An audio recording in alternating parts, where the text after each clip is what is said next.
श्रोते हो, शेतकरी बंधूंना कायदेविषयक मार्गदर्शन आणि प्रबोधन या उदात्त हेतूनं सातत्यानं लेखन करणारे महाराष्ट्र राज्याचे माजी साखर आयुक्त श्री शेखर गायकवाड यांच्या माणूस आणि मालमत्ता या विशेष लेखमालेचं क्रमशः वाचन महात्मा फुले कृषी विद्यापीठाच्या फुले कृषी वाहिनीवरून थेट आपल्यासाठी. कार्यक्रमात आज ऐकूयात गाव तलाव आणि गावचे निर्णय या संदर्भातली माहिती.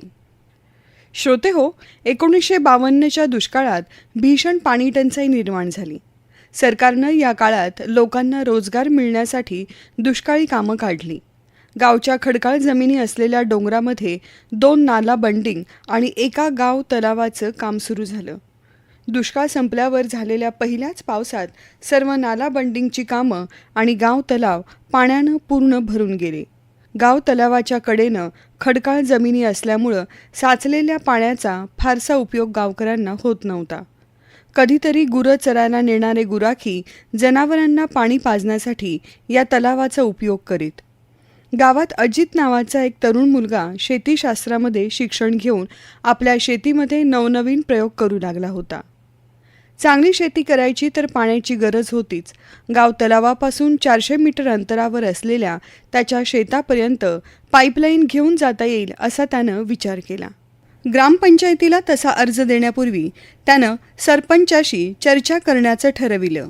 सरपंचानं एवढा लांब पाईपलाईन करण्याचा खर्च किती येईल आदी तपशील त्याला विचारला.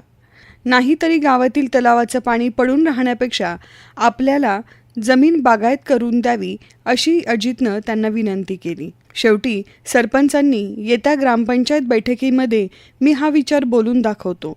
इतर ग्रामपंचायत सदस्यांचं मत काय पडतं हे आपण पाहू असं अजितला सांगितलं. प्रत्यक्षात ग्रामपंचायत बैठकीमध्ये अजितच्या मागणीसंदर्भात सविस्तर चर्चा झाली.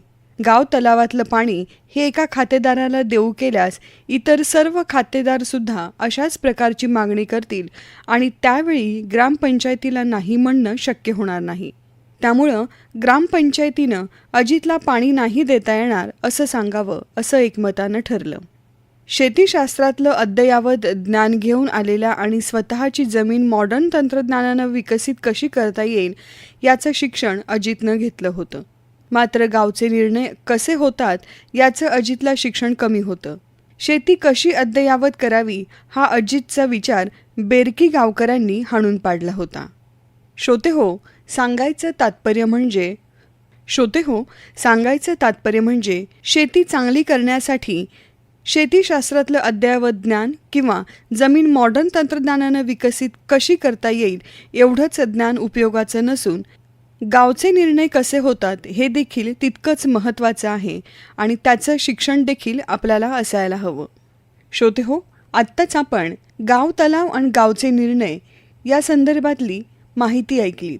शेतकरी बंधूंना कायदेविषयक मार्गदर्शन आणि प्रबोधन या उदात्त हेतूनं सातत्यानं लेखन करणारे महाराष्ट्र राज्याचे माजी साखर आयुक्त श्री शेखर गायकवाड यांच्या माणूस आणि मालमत्ता या विशेष लेखमालेचं क्रमशः वाचन महात्मा फुले कृषी विद्यापीठाच्या फुले कृषी वाहिनीवरून आत्ताच आपण ऐकलं.